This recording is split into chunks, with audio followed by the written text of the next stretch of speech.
Magaganap na laban na ang pinag-uusapan. Nag-uusap-usap yung mga yan tapos doon. Garado. Hindi nga para tayo tatalunin mamaya. Hindi kasi meron doon. Gusto nila umalis. Baka mamaya sila sa store. Siguro focus po talaga sila. Aminado po kami, lamang po sila sa ngayon. Can win this, guys. And if they lose, like, does she go home? Like, well, congrats natin. Oh, syempre. Be graceful winners, graceful losers. Yeah, but it's gonna be heartbreaking. Like, we're gonna, Para ma-realize sila na pag matalo tayo. Tayo, pag natatalo, okay lang. I-accept it. Sila hindi. Yan ang pakita natin. Pag natalo tayo, wala namang matatanggal sa atin. Wala. Masisave lang nila sa shit. So ano pa? Gawin natin yung best natin. Kahit na boxing o yan, boxing. Alibre. Alibre. Ilang minuto bago ang nakatakdang laban, si Shay di na mapakali. Parang napotalo tayo eh. Tiwala ka na. Nalabang kami para sa'yo talaga. Nasabi Hindi nila kailangan sabihin karapat dapat akong umalis dahil hindi nila ako kilala. Gets mo? Volleyball ako. Wala. Bahala na. Lumabas nang lumabas. At nang tumating na ang takdang oras para sa clash ng teen housemates.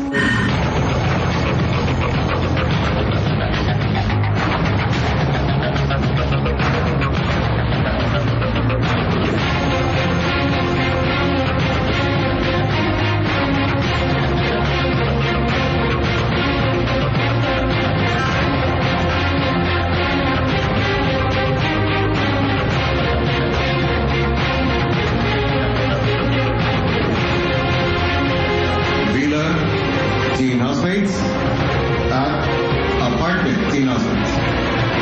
Welcome to the Pinoy Big Brother Teen Water Volleyball Competition. Trisha? May gusto mong sabihin sa Villa housemates? Hello. Wala. Good luck na. Ay, tali ko sa kaya. Ito po.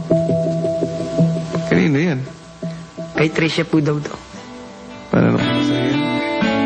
Nung pong naiwan po nila nag-swimming po sila nung isang araw po. Nabigyan natin si Shay. Ano ang gusto mong sabihin sa apartment housemates? Dahil po. Whatever happen. Everything happens for a reason. Tulad ng regular volleyball, may tig-anim na players ang bawat team. Race to 10 ang magiging laban.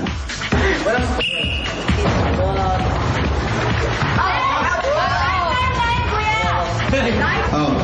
1 point, Villa.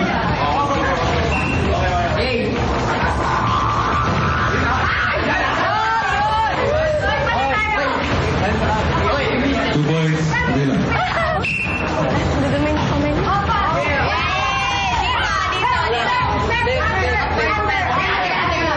Points, apartment.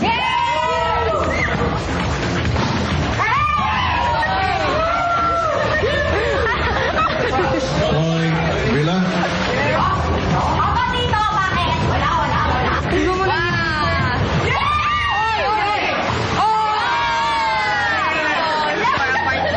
Point, apartment.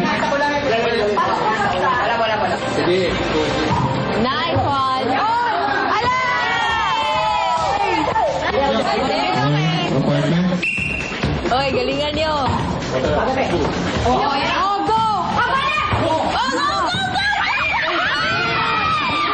Kuya, wala po talaga akong alam sa volleyball. Nakisingit lang po ako doon dahil ako daw ay matangkad. Point, apartment. Same service. Pareho po kaming desidido na manalo. Pero yun nga lang po, napag-iwanan po kami. Pero sa kalagitnaan ng laban.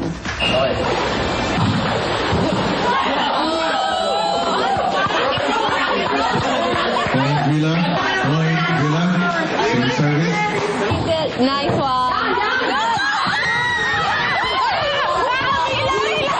Dahil nag-tie sila sa 9 points, kinakailangan magkaroon ng 2-point advantage ang isang team bago ma-declare sila na winner ng first round.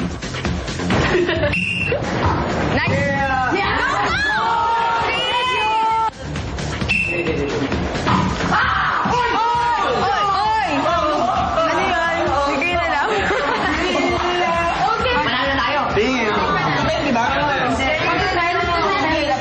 Masaya, Kuya, really. I almost give up. No, yo! Kuya, paps lang pala yun sa amin. Kahit di namin naano yung kama,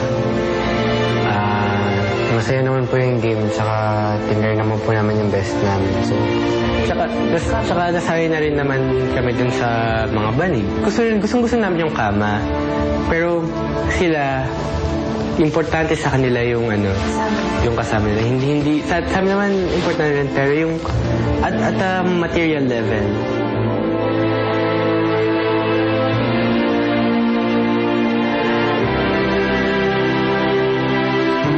Mas importante yung pinaglaban nila. Pero, ayun, basta at the end po, yung, we did our best and we had fun. Winning is not everything po.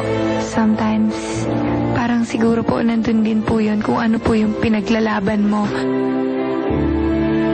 Yung mga tao po, mas malaki po yung heart. Mas malaki po yung will. Tsaka yung determination po na manalo. Sila po talaga yung mananalo. Mukhang masaya at nagkasundo na ang dalawang bahay. Pero ang isa sa kanila mukhang may gusto pang sabihin sa isa sa kapitbahay niya. Tama natin si Tisha dito sa bahay natin. Tapos mabialan ako. Grabe loud niya, my God. Ganda po siya. Sino mas maganda sa inyo dalawa? Eh, kuya, syempre ako.